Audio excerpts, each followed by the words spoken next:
Sanibonani, umqeqeshi wensizwa umfana waSampendle. So bafuna into engifuna uyazi namhlanje. Yabona wena uyisipho wena. You are a gift. You are unique ngamanye amazwi. Akekho umuntu ofana nawe emhlabeni. So as much as engekho umuntu ofana nawe emhlabeni, ngifuna wazi ukuthi angikwenzela isibonelo ngobhanana. Yabo ubhanana unique, yabo? Kukhona ubhanana, khona iapple. So as much as ubhanana unique, abantu abaningi banjani bayawuthanda ubhanana, right?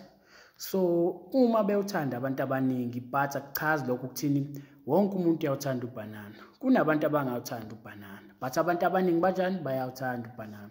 So ngiqonda ukuthini, ngifuna wazi ukuthi as much as uyi-gift, as much as uyisipho, unique, akuwona wonke amantombazane azokuthanda, yabo? So ngiyangifuna ukuthi ngelinye ilanga usuthi usho intombazane siyakuphoxa usuphatheka kabi awusaphindi uyoshela, yabo? Maningi ayakuthanda amantombazane ukuthi awazi phela. Maningi ayakuthanda but hayi wonke. Akusiwo wonke umuntu othanda ubhanana but baningi abawuthandayo ubhanana. So ke ngifuna uye entombazaneni mangabe uyoshela intombazane ungasabi, yabo? Ngoba mangabe usaba bathi ngesingisi what you fear you attract, okusho ukuthi ngamanye amazwi into osaba ukuthi izokwenzeka. Mangabe usaba intombazane izokuphoxa nje obuyakho izokuphoxa, yabo? So iyakuyona wentombazane ne-mentality yokuthi igcwele ngawo, yabo? So mangabe uyanaleyo mentality izinto zibalula. So ke sengafika ekushintsheka ukudla eplatini ngoba phela isemhlabeni, yabo? But wena ungayi ngokuthi uyasaba because what you fear you attract, yabo?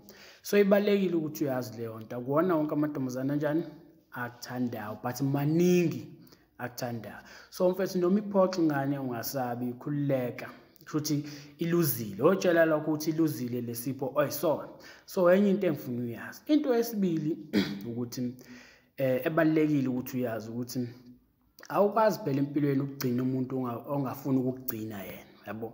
So umuntu mangabe engasafuna ukugcina, let's say mhlawumbe isithanda sakho benithandana kumnandi yonke into. So ke kwavele nje isithubeni umuntu wathi usekhathele wena.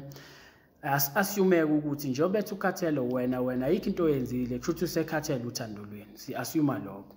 So ke kuleso simo esikanjalo mfowethu awukwazi ukumncenga lowo muntu, umncenga ukuthi akahlale. Because then usenjani usefuna ukuhamba, yabo? Mdedele mvulela amasango ngenzeni ahambe, yabo? But kubalekile wazi ukuthi yini lemxoshana, yabo? Kumele wazi izinto ekumele uzenze njengensizwa nekumele ungazenzi othandweni ukuze phela dlondlubani noma mawukuthi enahlukana wazi kodwa ukuthi yini imbangela yaleyo nto. So assume ukuthi ke uvele nje wathi ukhathele othandweni. So awukwazi ufuna ukugcina umuntu okutshela ukuthi akasafuna ukuba sempilweni yakho, yabo?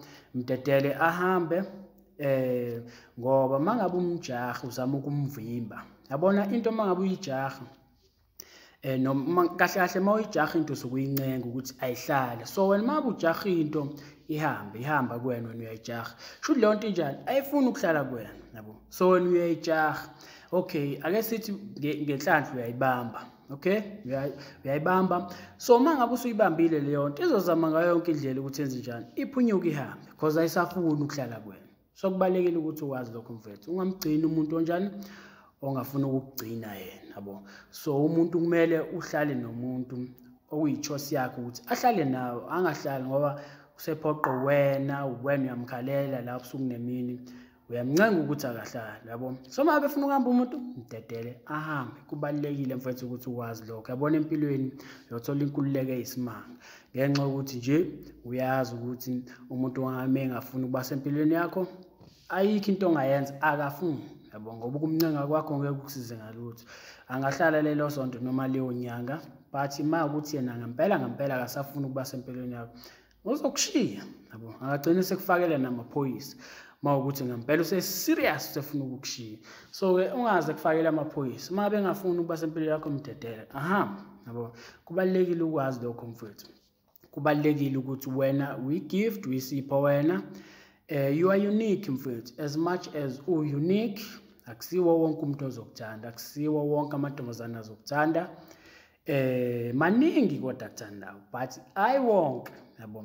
So ungayi uma uthi uyoshela intombazane ufuna ukukhuluma nayo intombazane uye ngengqondo yokusaba, ngoba what you fear you attract. Into oyisabayo ukuthi izokwenzeka izovele yenzeke. So awufuna isimo esikanjalo. Yentombazane ne-mentality igcwele ngawo. Izinto sezingashintsha-ke uma usufika kuyona ngoba isemhlabeni. And futhi okwesibili, ungagcini umuntu ongafuni ukuthi akugcine yena, yabo. Once wayibamba lapho mfethu uyosizakala kakhulu empilweni, yodlula nje ey'nkingeni ezingenasidingo ezingalethwa ukungazi lezi zinto esengiyichazile. So mfethu, uma ukuthi uyayithola le message engizama ukuyidlulisa la and uyabona ukuthi ine-value kuyena, so izandla zageza into encane ongayenza, ungasubscribe kwi-channel ukuze ungaphuthela phela uma ngabe sengifaka enye ividiyo mhlawumbe engakusiza, yabo. Shabuke mfowethu.